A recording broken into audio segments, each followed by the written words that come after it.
Welcome to Mormon Book Reviews, where an evangelical encounters the restoration. I am your host, Steven Pynakker, and I have a very fascinating guest that I'm pleased to introduce to my primarily Latter-day Saint audience.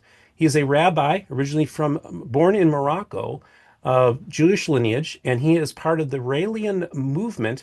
My friend Ariel, welcome to the program. Thank you, Steven, for inviting me into your program.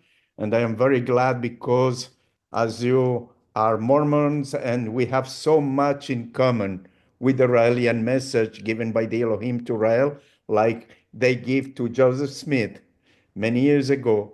And it was the same message. And Rael mentioned us, Joseph Smith was one of the Elohim prophets.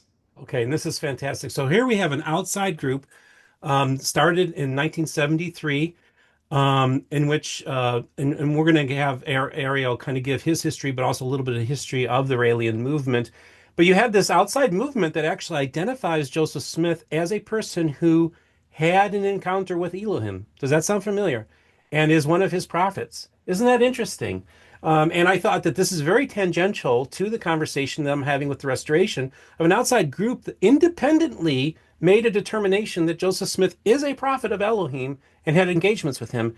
That is mind blowing to me. And I think it's really important that we just have this conversation to see, but not only that, but the similar cosmology of Mormonism and Raelianism. There are many, many parallels that I think you will key in on when Ariel demonstrates that many of the beliefs that Joseph Smith was teaching that were often very innovative and new to the audience at the time were also things that the Raelian movement has tapped into as well. So were Joseph Smith and the Raelians, are they tapping into the same source? Do they have a similar cosmology? That's what we're going to talk about in today's episode. Ariel, I'm going to kind of give the floor to you. I'd like for you to tell a little bit about yourself and also about the history of the Raelian movement. And just for folks, so you know, Ariel's done this, has spoken on many programs. He was interviewed by Bill Maher. He's been interviewed by a lot of different people, but this is the first time that he's going to be addressing this very fascinating topic of how Mormonism and Raelianism are very similar in many different ways. Thank you, Ariel, for coming on the program, and please share your story. Thank you, Steven.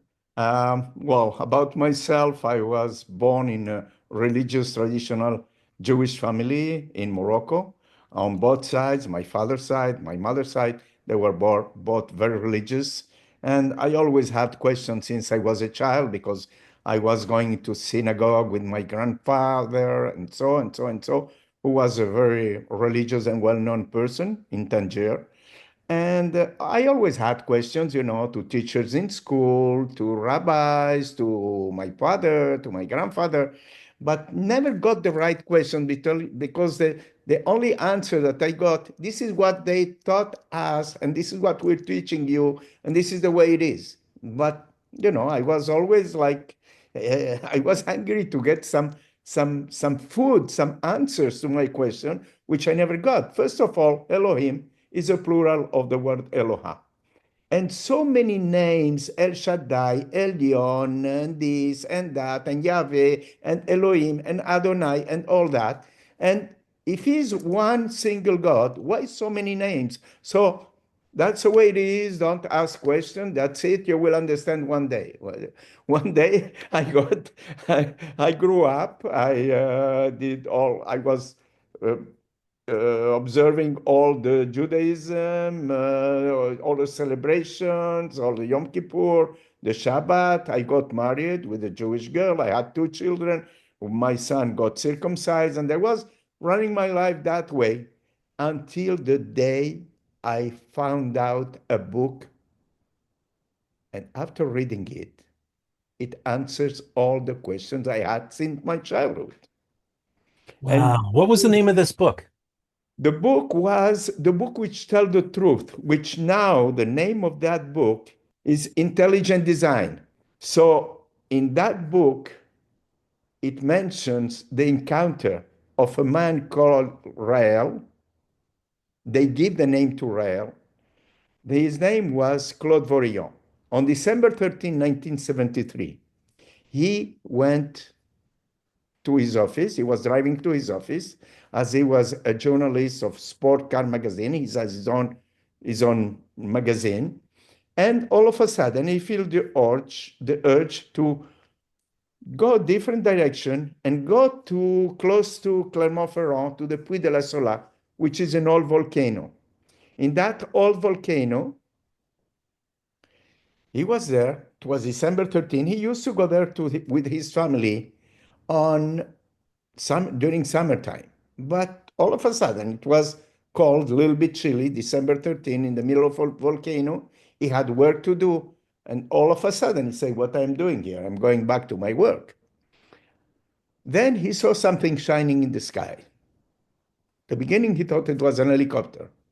Then there was no noise. And a flashlight was above, and another light beyond, under what he discovered was a UFO. So it was coming down, and he said, well, if I had a camera, I could have made a nice reportage, as I am a journalist. He didn't have any camera, and a ladder opened on that UFO, and he saw 2 feet coming down. Then he freaked out. He said, I'm not going to move because they probably believe I am a tree or something, and they're going to leave. That didn't happen that way. Then he saw what he thought at the beginning it was a child, because 1 meter 30 or 1 meter 40, a man coming toward him with his face full of love, shining, no weapons, nothing, no aggressivity at all. And he approached him. And Claude Vorilhon, as he speaks only French, asked him a question in French. You see, he asked him, do you speak French? And the extraterrestrial replied, I speak all the languages in the world in French. Then Claude Vorilhon asked him again, do you come here often? The extraterrestrial replied, I come here many times. And today I come to meet with you, Claude Vorilhon. You are married. You have 2 children. You're running a sport car magazine. And we telepathically induce you to come here today because we have a message for you. We telepathically induced you about 2 weeks ago to buy a Bible from La Pléiade, in which is the only Bible the word Elohim was not mistranslated by God. Then he invited him into his craft, and he gave him the following message. Over 25,000 years ago, we came to Earth and started creating all forms of life with genetic manipulations of DNA. We are the ones that send all prophets from all religions, among the most important ones, Moses, Jesus, Buddha, Mohammed, and Joseph Smith. Then he told him, since the atomic bomb on Hiroshima, we found the urge to send a last messenger, because you can auto-destroy yourself with nuclear weapons, or you can progress with nuclear weapons. And because we created you, we don't want you to destroy yourselves. This is the reason why we have sent so many prophets, but maybe it was not the right time for humanity to understand. And now we have reached the time of apocalypse, which doesn't mean destruction. It means revelation. It's time to bring the truth and the knowledge to the people, that they will understand we are human beings that created you. We have been created, and we will create and you will create other human beings one day, because this is a chain of creation of life. We have 2 aims for you. First of all, I'm going to change your name from Claude Vorilhon to Rael. Rael, which is in Hebrew, Rael, which means He saw Elohim. Hmm. And also, as you know, all the Egyptians, at the time of the Egyptians, they say Rael, which means Ra is the sun, and El is Elohim. He is the son of the Elohim, he's the light of the Elohim. And the two aims they give him is the first one was to spread this message worldwide. And the second one, to bring them, to build them an embassy, which is the third temple in Zion, which is close to Jerusalem. So this is a wrap up of the book, Intelligent Design, that you can have on rael.org, which is free. Okay, You can great. And I will download put a it for link. I'll put a link in the description for people to be able to get that free. book. You Excellent. can download that book. Any of your auditors can download that book absolutely free. They can read it. And if they're interested, they will contact us. Or Okay. if they have any questions, we're here to answer. Wonderful. I love it. Well, continue. So there's a lot of parallels already, folks, that I think you're probably picking up on. This Yes, idea of having a heavenly visitation, very similar parallels, of course, the first vision of Joseph Smith. The idea that God or Elohim is a human like us is also very similar to Mormon cosmology. The idea absolutely. that God is an organizer, is something of materials, is seems to parallel. And rather than within Christianity, we believe in creation ex nihilo, creation from nothing. Um, the Latter-day Saints believe that eternal matter and that God was an organizer of it. And what he's saying is 25,000 years ago, we had these humans come and organize and manipulate DNA to eventually create us, who then will be creating other humans and maybe peopling other planets in much the same way that Mormon cosmology teaches as well. Continue with this fascinating story, Ariel. Absolutely. Listen, we have so much in common with the Mormon people. The Davidic servant is already alive among us, and the Davidic servant is Rael, the last Elohim messenger. Now, Joseph Smith, in his book, Abraham 4:26, he say the gods in plural, which means the Elohim, took counsel among themselves and said, let us go down and form man in our image after our likeness. And Elohim said, let us man in our image according to our likeness in Genesis 1:26. Yahweh, when he talked to Rael, he saw in our image, sorry, I'm reading at the same time, Mhm. in our image, you can see that the resemblance is striking. Elohim means those, in ancient Hebrew, Elohim means those who come from the skies. Now, Joseph Smith predicted the coming of the Davidic servant, in Isaiah 42:1. Then in Rael book, in page 83, behold my servant, who I upon mine elected, in whom I put all my spirit upon him. He shall bring forth judgment, as he said in Isaiah 42:1.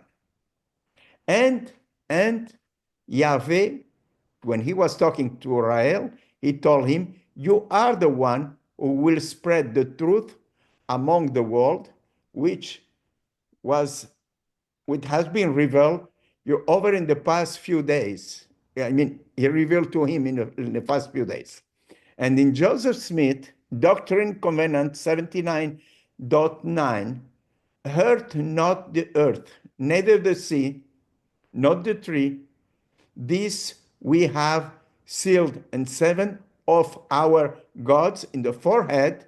The fourth angels under the direction of Elijah have been given. Now, what is to seal in the forehead?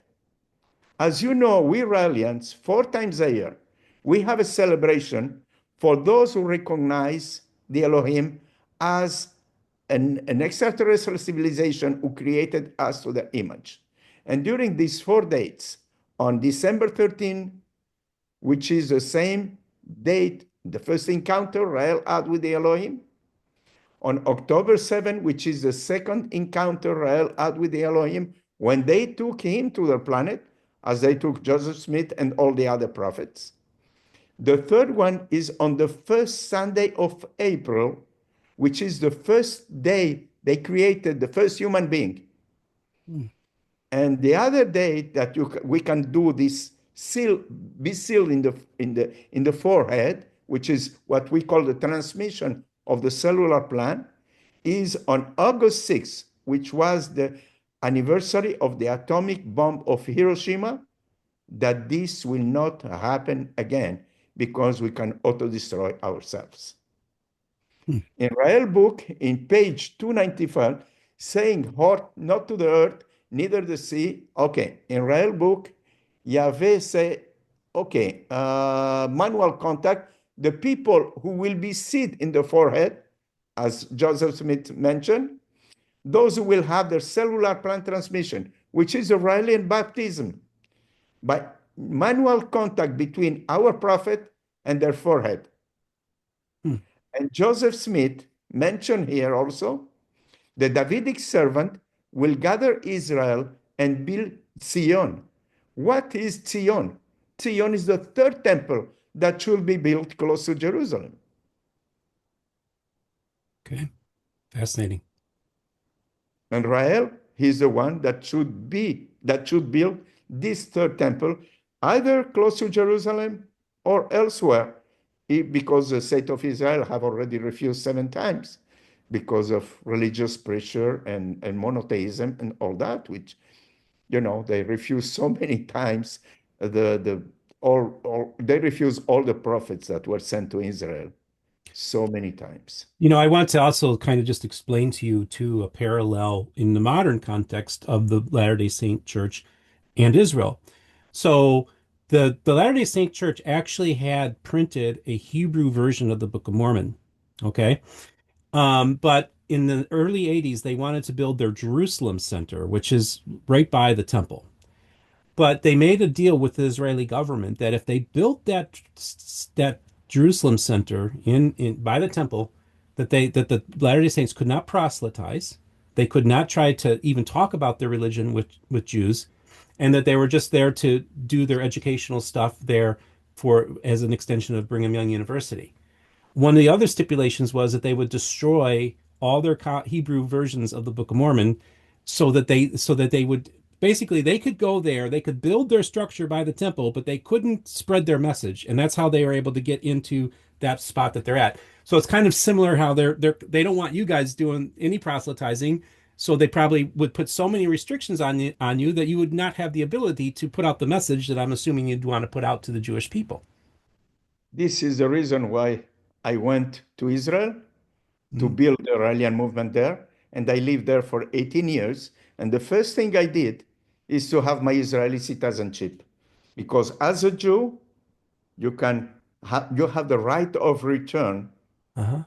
to the land of your ancestors, which, well, that was not the land of my ancestor, and that's not the land of the ancestors either of Netanyahu and the actual government of Israel, because they're all coming from Poland, from Russia, from Ukraine, and they're throwing out the people who are born there and have more rights to the land than themselves. And this is what any human being can tolerate.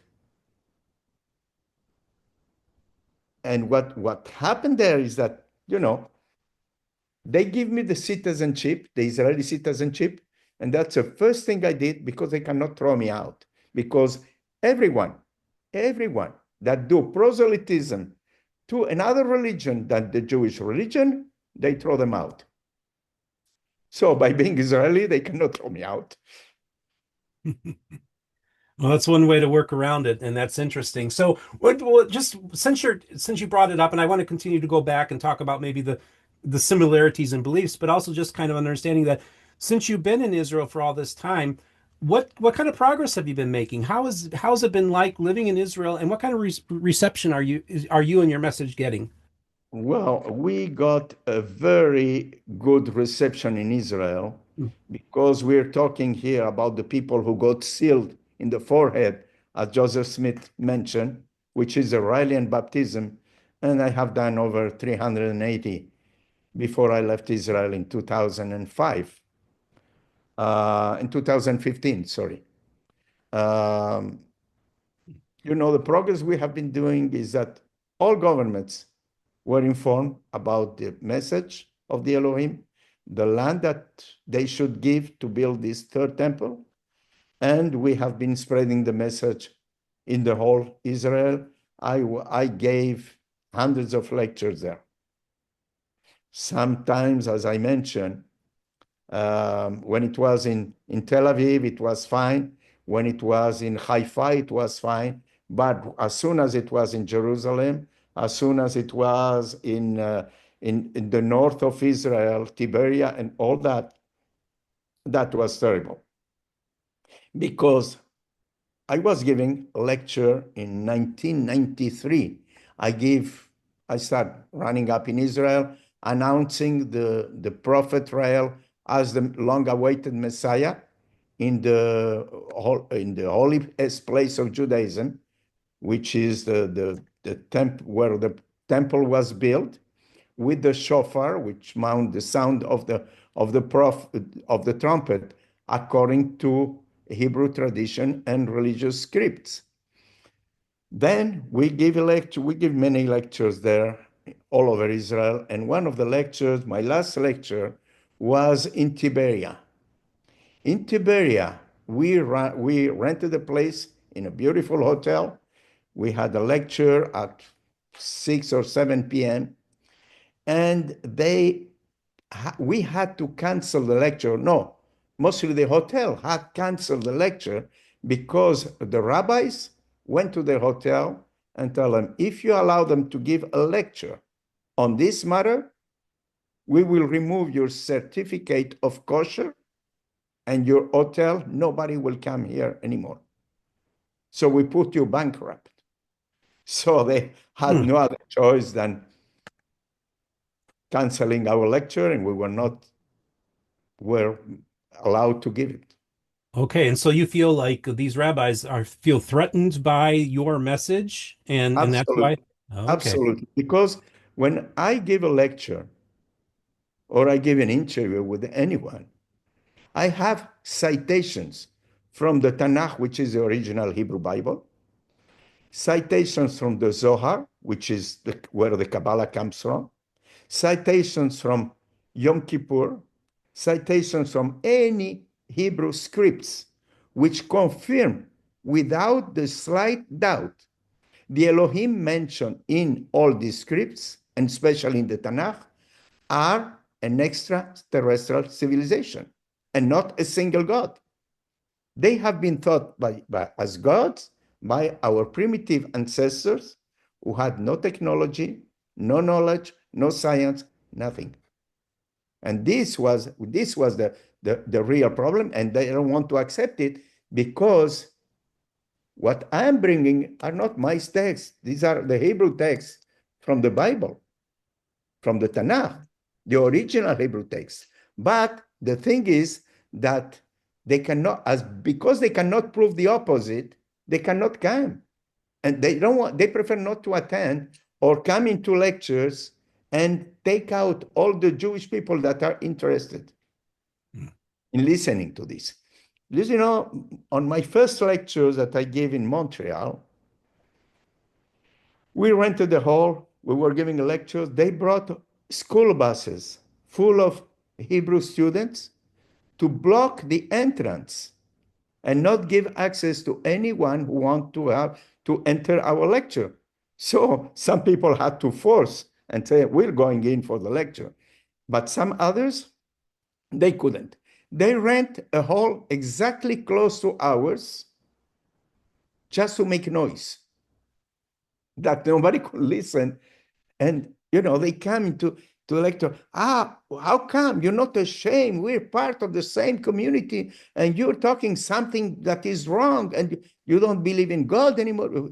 We say, hey, come here, sit with me and make me feel ridiculous in front of everyone by proving the opposite. Instead of doing noise, instead of asking people not to attend. Why don't you come over? I bring what I have, and you bring something that contradicts what I have. No, we don't want to attend. We don't want to listen to you. Same thing happened in Jerusalem when I blocked the entrance of the Rabbanut, which is the siege of all the rabbis in 1993. And the police came and all that, but I stayed there 2 hours because I wanted to talk to them and they don't want to accept me or give me an interview. Hmm. You know, it's so fascinating because, again, this is another parallel between the message that Joseph Smith was giving at the time and many of the other Christian leaders were attacking Joseph Smith, chasing him out of town, preventing them from speaking, persecuting them to the point that they had to keep on going from Kirtland, Ohio, to Independence, Missouri, to Nauvoo, and ultimately to Utah to leave the United States because at the time Utah was in Mexico, so that they continued to face persecution. They also, even in the state of Missouri, they had an extermination order Wow. to exterminate the Mormon people, and that was on that law was on the books well into the 20th century. So they had institutions, people, and when Joseph Smith was killed in 1844, June of 1844, it was by a mob full of Christians, Freemasons, um, and former friends of Joseph, former followers of Joseph, um, people who wanted him dead because he was running for president. A lot of people had motivations to kill Joseph Smith at this time and had a lot of different reasons why Joseph Smith needed to be eliminated, both political, social, religious as groups. So I think it's really important that there's a parallel in the persecution that your people have received by religious authorities and probably by government authorities as well. Um, that does parallel Joseph Smith. Would you agree? Absolutely. Absolutely. You know, Rael got so many threats, death threats. I got so many death threats. You can't imagine. But, nothing happened. So we keep going and we keep, the most dangerous was when I was in Israel because I had some tough people there, religious one. And in a lecture that I gave in Paris many years ago, that I had to go out from the back door because they wanted to kill me. Many religious people came in with knives, with the sticks, with I don't know, many artifacts. And I was dressed in white, and they told me, "We're going to put you in red. We're going to kill you here." And Wow. then we had to, well, the French police, the intelligence service had two people over there because they knew all this. So as soon as this started, they call the police there, and two buses came with sticks, and they put everybody out. Hmm. So I was lucky; I could run away. Someone took me with a motorcycle from the back door, and then I flew to another country. And Wow. the previous day, I gave a lecture in Antwerp, in Belgium, and it was great. I mean, the same rabbis as well, not the same one, but rabbis from Antwerp. They came into the lecture to take all the Jewish people out that were there, and I told them the same thing. Why don't you stay here and prove the opposite of what I'm saying? No. And the responsible for the I think the president of the Jewish community of Antwerp was there. And when I start talking to him and prove him, the Elohim, are an extraterrestrial civilization or a more advanced civilization that us, that created us, he was like, shocked because I prove him. And he was looking down. He couldn't look at me anymore. And even his wife was looking at him saying, "But you have nothing to say?" No, he had nothing to say. Mm. So I want to go back to this idea of the Elohim and compare and contrast it with Mormon cosmology. So essentially, the Latter-day Saint view of God is quite different than traditional Christianity. And this was one of the reasons why I think there was persecution of Joseph, was because even the idea of God, he was challenging to the society as well.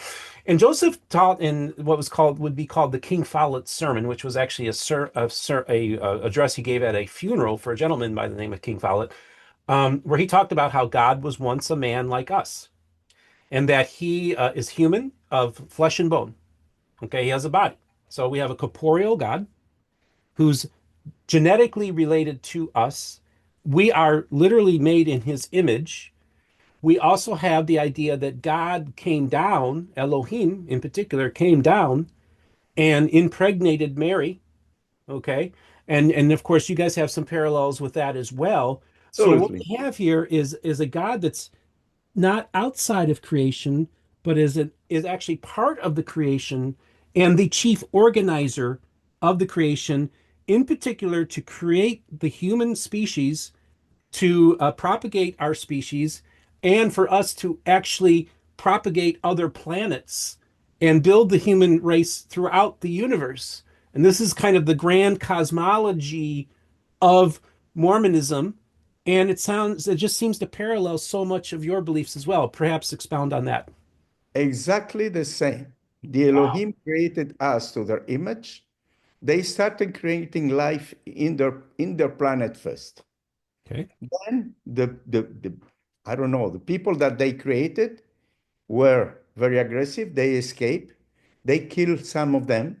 They earned Germany and they destroyed many things. So the government decided not to have any creation of human beings on the planet. They say, when you will get ready, try to find another planet, go there and create life, but never reveal them. We have created them or the way they have been created until they will understand one day. And this is exactly what happened. But on the book that on the message the Elohim gave to Rael, there is no God and there is no soul. We have a genetic code, which many people call the soul, but is our genetic code that is unique. Each and every one of us have their own genetic code, which is proper to you, to me, and to others. Okay, and so now that this is interesting too, because you said that there is no God and we do not have a soul. Now, this, of course, would be controversial within Of Christian course, of course. theology, but does it necessarily conflict with Mormon cosmology? And one, just as an outsider, maybe kind of looking at it, is okay, if you're defining God as being a creature and not the creator, a product of the universe, not the creator of the universe, which is and people, please correct me if I'm wrong, and if I'm misrepresenting Mormon cosmology and theology, please reach out to me because I want to make sure I'm being respectful of your beliefs. And again, this is kind of just a kind of a Cliff Notes version here, but you so have this idea that so within Christianity, the conventional Christianity teaches us that God is outside of our universe and spoke the universe into existence, thus the Big Bang, and that was the begin, but God was separate from it. Whereas what you're saying is that the Elohim are also creatures of this universe that and that they actually exist existed in the same way that the Mormon God existed and evolved and actually are like 25,000 years ahead of us, and that they are there to teach us or to help us become realize our potential as being potential divine beings in the sense that we could be like Elohim as well, and that we actually could have eternal life as if we continue our human evolution in that direction. And a lot of there's this movement called Mormon transhumanism, and I've talked to many Mormons who say that ultimately Mormonism is a transhumanist movement, who believe that we can create genetic ways of expanding our lives to be eternal beings. Maybe expound on that a little bit. Yeah, sure. First of all, there was never a God. life was always there. Okay, so And it's so we have an eternal, so the universe is eternal. It's always existed. Is that what you're saying? exactly, the Okay. universe is infinite. And in Hebrew, the universe is called Ein Sof, which means there is no end. If there is no end, there is no beginning. Okay. You don't know where it starts and where it ends because it's infinite. There is no beginning, there is no end. Now, every human being, either on our planet or on other planets, that receive a message or saw other people from another civilization coming down, for them who were primitives, lack of science and technology, everything that came from above was divine. And if you have, I'm going to bring a small example, then I'll go back to the question.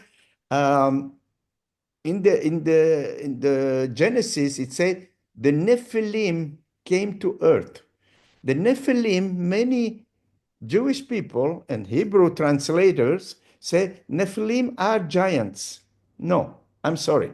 Nephilim comes from the word Naphol because giants in Hebrew is Anakim.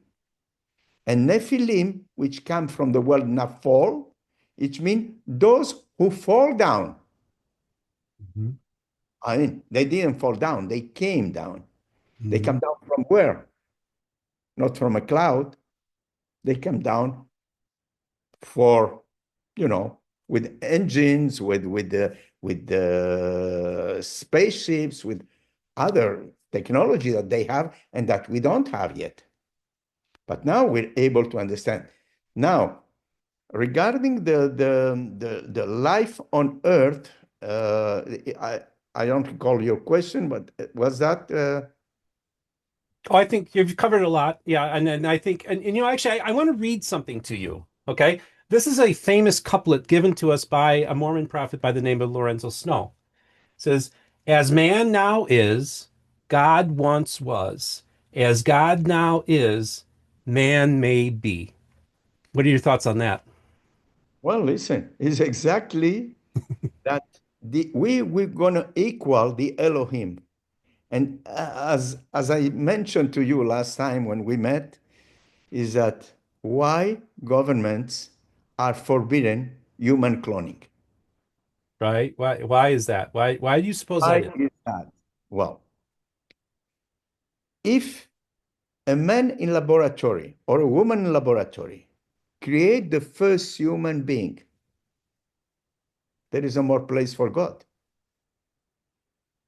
And that's a big problem for governments because what's going to happen with all religious people from the Islam, from the Mormons, from the Christians, from the Jewish, from all the other religions? That how come you allow that the man is playing God? This is what they said. The man start playing God. The man didn't start playing God. God never existed.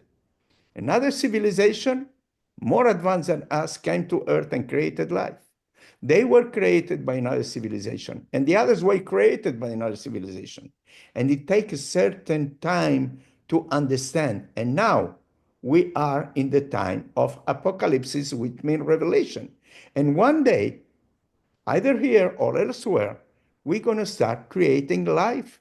And that, as I mentioned, we're going to create life on another planet. And because this is a chain of creation of life through universe. And the day we're going to start creating life, the mystery of God will be over because there will be no place between God and the genetician and the creator. It's Yeah, very and simple, I but and I I mean, people need to be open-minded to read the message that the Elohim gave to Rael. You can go on rael.org. The book is called Intelligent Design. You can download it for free, and it's very simple. Read it with an open-minded. Yeah, and I think it's very fascinating. Of course, we have the intelligent design movement, which is very popular in the evangelical Christian world, in the Catholic world, and even in the Mormon world. The idea that there was an intelligent designer or that actually created life here on Earth, And so you're just basically, I almost want to call Raelianism almost like secular Mormonism or atheistic Mormonism, in that you still have similar cosmologies, but you've basically just made a complete naturalistic argument that doesn't require there to be a divine supernatural. But it's saying that we have humans that are advanced that created us, and within Mormon cosmology, God is a human with flesh and bone who is not outside of creation but part of creation. So you could argue that your understanding of Elohim and the Mormon understanding of Elohim have a lot of parallels and are very similar to each other. I think that's like so important to kind of, and I know I'm probably harping on this a little too much, but I think it's really important for us to kind of grasp onto this idea that Rael, a man who presumably probably didn't know much about Mormonism, or Joseph Smith, seemed to be tapping into the same source that Joseph Smith was tapping into. And to see this parallel taking place over a century apart from each other, two people who didn't know each other, come to almost the same conclusions about the nature of the universe, or have it revealed to them, uh, is truly astounding. And I had no idea how close these parallels are. And I also want to thank Pierre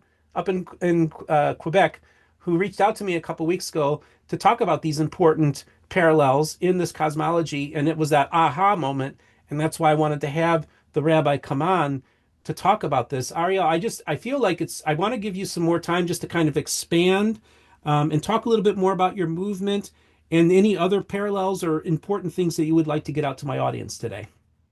Sure. First of all, as I said, read this book, which is for free. You have nothing to pay, and make your own mind. But after you read it, just ask yourself a single question. What if all this is the truth? Hmm.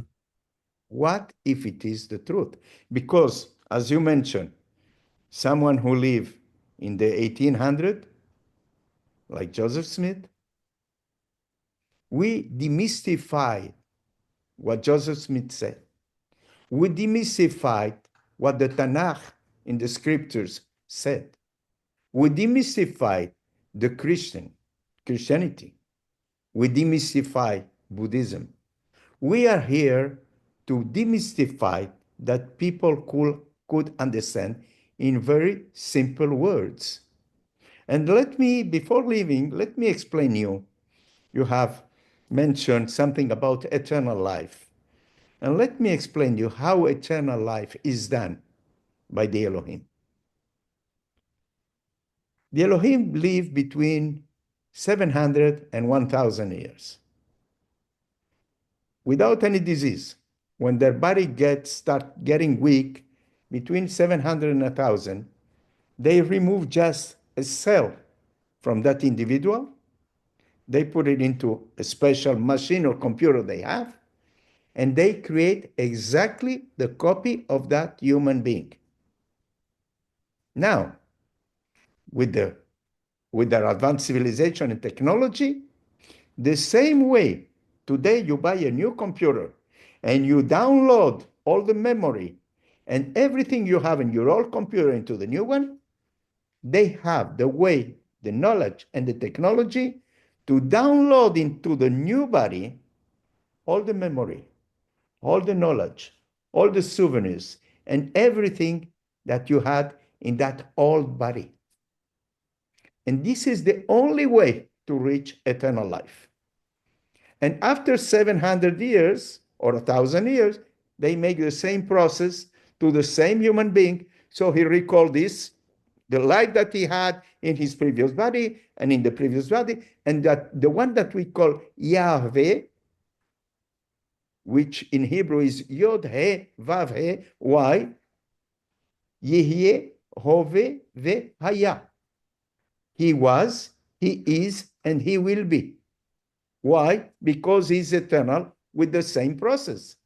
And he have been recreated 25,000 times, which means 25,000 years. So imagine the knowledge, the wisdom, the technology, the souvenirs that this human being that met with Joseph Smith, that met with Rael, that met with Jesus, that was his father, because he inseminated Mary, and probably that was the reason why she was virgin. Yeah, in other words, you guys believe that Mary was actually artificially inseminated No, by no, no, Elohim, perhaps? that's not mentioned in the book. That my own Okay, interpretation. sure. Uh, Okay. it's not mentioned that she was inseminated artificially, but it's a possibility Uh-huh. because I don't think many men from the Elohim met with women, especially in the Bible. You have the mother of the prophet Samuel. You have the mother of Shimshon. You have all these women that were sterile. And after meeting with the men of the Elohim, they got pregnant. So, what happened with Mary? Now I can ask also myself a question. What happened with Sarah when the Elohim, three Elohim came to Abraham and sit with them and sit with him and his wife and eat together? And then Sarah was over 90 and she couldn't have any children. She was sterile. And then she got, Yahweh told her, you will have a child. And she started laughing and she got pregnant. So something happened. Was it a technology? Was she inseminated artificially? I don't know. But the question is Isaac the son of Abraham or the son of Yahweh? I have Fascinating. no proof of that, but you can think. Yeah. Well, there's so many other fascinating things that, and then maybe we could have you back on, but I want to kind of just even talk about a few things like within Mormon cosmology, they believe that in the Bible it tells us that Enoch was translated. He was taken away. All right. In the expanded Genesis account that Joseph Smith gave us, he says not only was Enoch translated, but actually Enoch built a city and the entire city was translated and is flying through space. And that, well, one day the city of Enoch will return. It also parallels the story in the book of Revelation about the New Jerusalem, which is arguably sounds like a spaceship or a flying city that will be coming back to the earth. So you have this idea within Mormon cosmology that we actually have two space cities that are will eventually come back to establish Zion here on earth. I think, and then I could be interpreting Mormon theology through my own lens. So if I'm getting it wrong, please reach out to me. But it's this idea of two parallel Zions happening. So within Mormon cosmology, they believe one of those places of Zion will be in Independence, Missouri, and that the city of Enoch, in some interpretations, would return to Independence, Missouri. Then you have the city of the New Jerusalem that will return to Jerusalem. Now, in our context, these sure sound like UFOs, floating cities. And so, and also we have to look at just this idea of the idea of we have a 20th century parallel to what you're saying. And during World War II, we saw the development of cargo cults. Are you familiar with the cargo cults? Okay, so the Mm, cargo cults were these islands, these islands of people, these tribes that had no during World War II was the first time they had any um, interactions with people outside of their world, and these planes would land on their islands, and they formed these what John yeah, from yeah, yeah, yeah, yeah. I remember. I yeah remember. the In John the John island of Tana.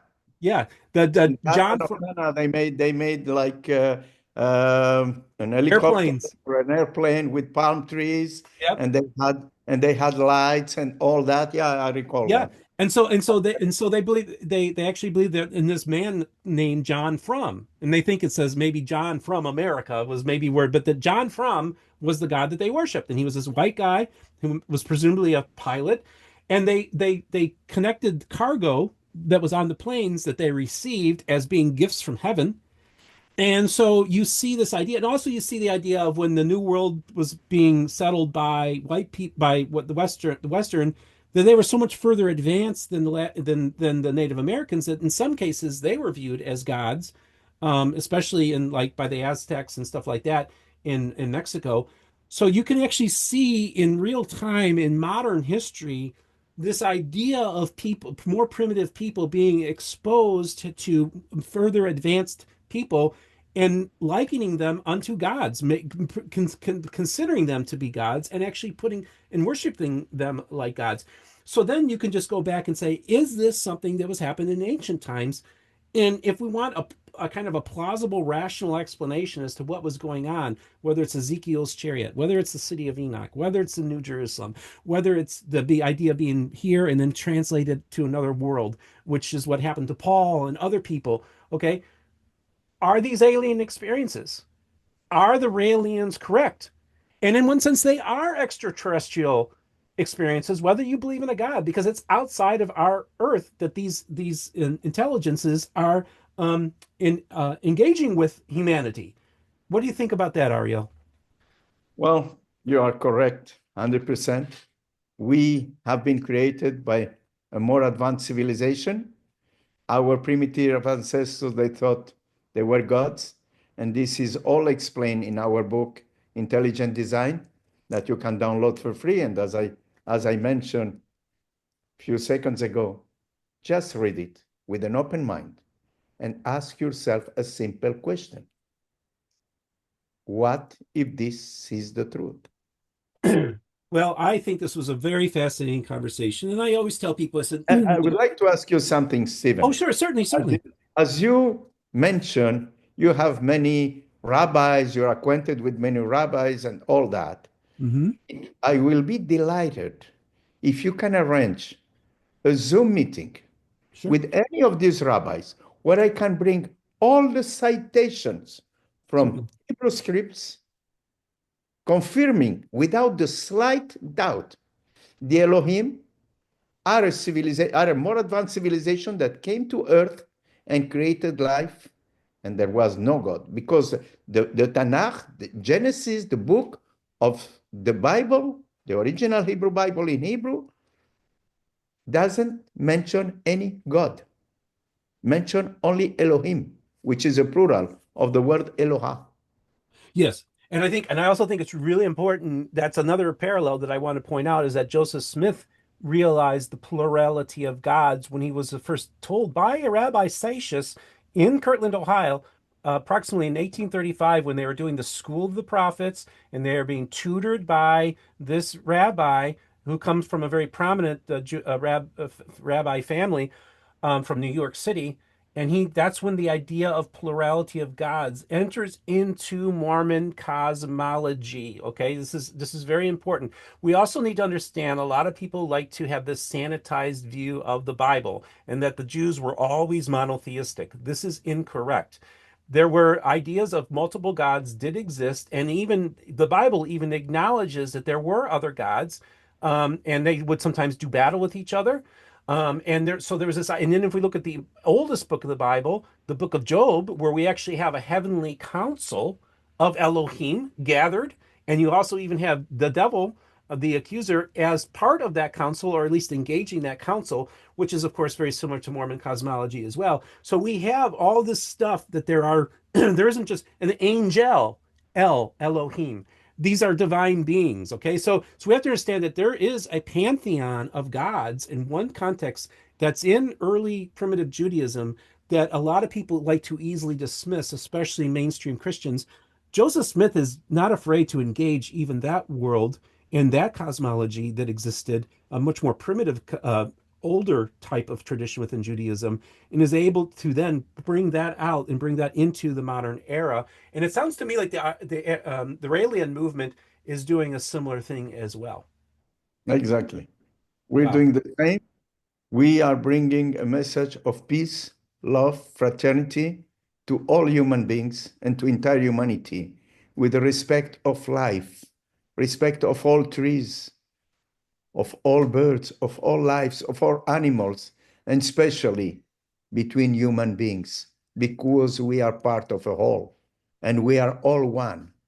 And when we see people killing others that they don't even know because they receive an order to go and fight someone or kill someone or go and fight like Russians and Ukrainians or Israelis and Palestinians or in Africa or elsewhere, these are all manipulation. by those countries who produce weapons that create conflicts to sell their weapons because people, they don't want to kill each other. We are here to love each other. And this is why we meditate for peace every day. We meditate for peace to send waves of love, of peace, of harmony, and of hope to the entire humanity. You know, And this is very important I that also want to tell we you too meditate for peace. I love that you brought that up because I actually want to tell you a little bit about the second largest group that believes in Joseph Smith and is part of the Restoration movement, and that is what was called the Reorganized Church of Jesus Christ of Latter-day Saints, but now they call themselves the Community of Christ. I want to let you know that every day that church does a prayer for peace, and they pray for a different country every day. That church has also become a peace church, which is conscientious objection, and they're against war. That church is the direct actual heirs to Joseph Smith. So the Mormons that chose to stay back and not follow Brigham Young actually started this peace church that's anti-war and prays for peace and meditates for peace every day. So that's another legacy of Joseph Smith that maybe people don't appreciate or are unaware of as well. Well, I could probably go on for another hour with you.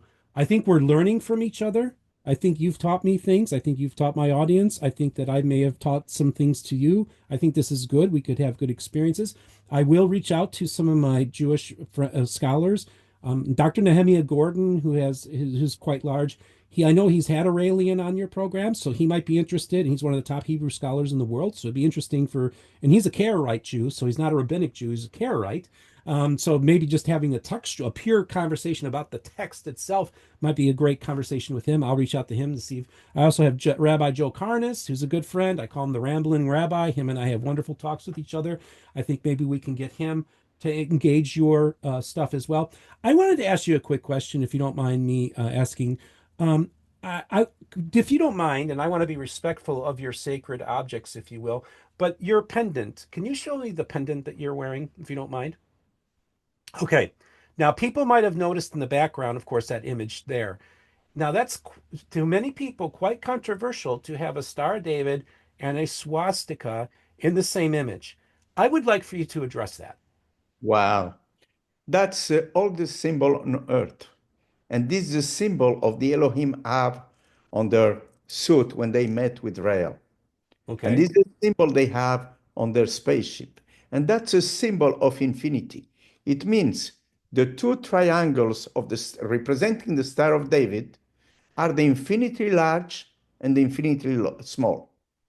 And the swastika in the middle, as you know, this is a religious symbol on in India, in Asian countries.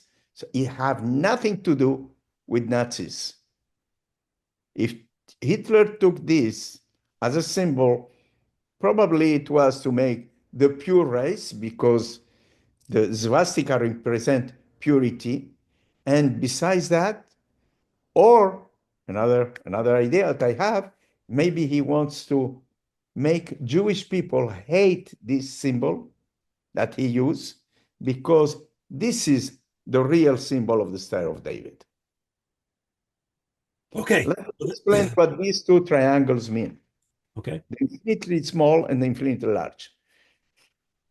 It means we are living on a planet. This planet is on a solar system.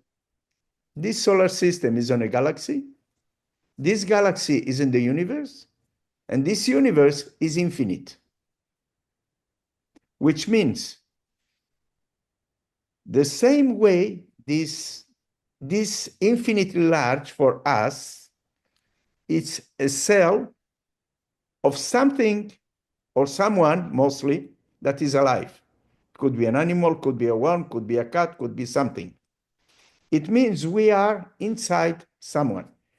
Another example, this is the infinitely large, which means one atom of one of ourselves is inside someone much bigger than us that is looking at another sky Hmm.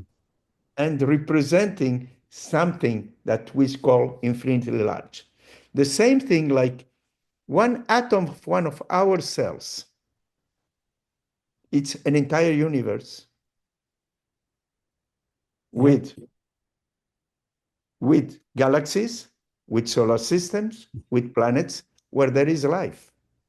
Now, maybe the time to breathe for us is maybe 100 years for them. And we cannot connect because it's so much different between them and us in the infinity small that, maybe 100 years from them, it's maybe a half a second for us. Yeah. And the same thing for inside the body that we are living, or inside the atom of the cell of that giant creature, or we think it's giant because maybe we are very small as well compared to this human being or an animal that is alive. And our galaxy, our entire universe is an atom of one cell of that creature, which is not a god. He is also looking at another sky, and inside himself there are also atoms like we are, and he is another.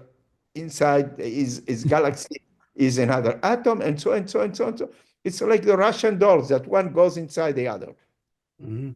Fascinating. Well, I think again, I think people who are familiar with Mormon cosmology would probably pick up on a few things. I would ask a question. Do you stay in contact with Rael, or is he somebody Oh, that you? definitely, yes, all the time. And I would like to just, first of all, I would ask you to maybe once I release this episode, I'd love for you to share it with him and love to hear what he thinks of it. But I also want to ask him is that, Joseph Smith believed that God or Elohim resides on a planet or a planet near a star named Kolob. I wanted to ask Rael if he is familiar with this planet Kolob, and if and because maybe perhaps Joseph Smith has actually named the planet of this 25,000 year advanced civilization that Rael engaged with as well. So I'd be curious to get his thoughts on that and yours as well. Well, I don't know about it, and it doesn't mention that in his book because sometimes we ask him what's the name of the planet of the Elohim. He said they didn't tell me. Well, have him ask if he's in contact with the Elohim, have him ask them if they're familiar with the planet or star Kolob, I and if have a they've been suggestion there or for if you. that's where they're from. I have a suggestion for you. Yes, sir. We're going to celebrate the 58th anniversary of the second encounter he had with the Elohim, where they took him to their planet in 1975 on October 7th. And this year, we're going to celebrate the 58th anniversary of that encounter in Okinawa, Japan, where he lives. So Oh. you are most welcome to join us and attend. And that will be great because I'll be there and he will be there and many other people will be there. Well, thank you so much, Ariel, for the invitation. I am a big interfaith advocate. I love it when different cultures and religions and people groups um, engage with each other because I do believe that we all are image bearers and we need to put aside this destructive mindset of trying to destroy each other and battle each other. Let's put our weapons to the side. Let's make them into plowshares and let's help bring forth Zion as how many people would understand it. Ariel, I want to thank you so much again. Just This, before we finish, oh, please do. uh, yes, we are part of a whole. And let's never forget, Rael always told us, if I give you the order to kill someone or to do something against your consciences, or even if the Elohim asks you to do it, don't do it.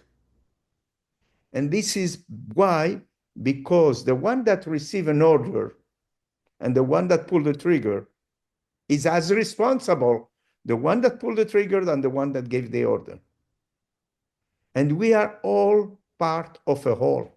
We are, each one of us is a cell of this huge body that composes humanity. And it's like the cell of my finger shooting at the cell of my leg to kill that cell. Mm. It will be that possible if we are normal people. So the same thing that we cannot hurt ourselves or stick a knife into our leg to kill a cell is the same thing that we should, the same way we should behave with each one of us, with love, because it's written in the Ten Commandments, don't kill, you shall not kill, and you shall not steal. And what Israel is doing right now? Stealing Palestinian houses and killing other human beings that have more right to their land than those who came from Poland, from Russia, from Ukraine, or from Morocco, or from anywhere in the world. Because these people, the Palestinian people, had to convert to Islam, and they were the Jews that stayed in the land of Israel after the diaspora.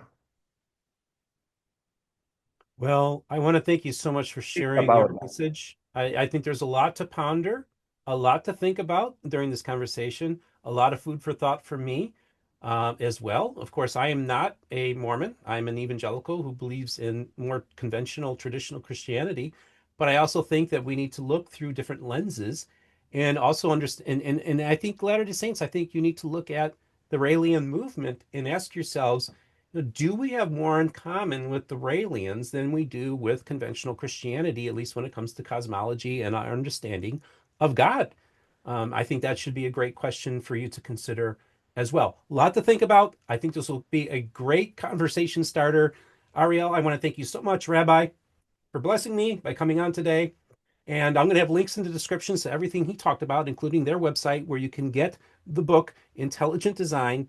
And remember, the most important thing is this: all the voices of the restoration will be heard Thank you. here on Mormon Book Reviews.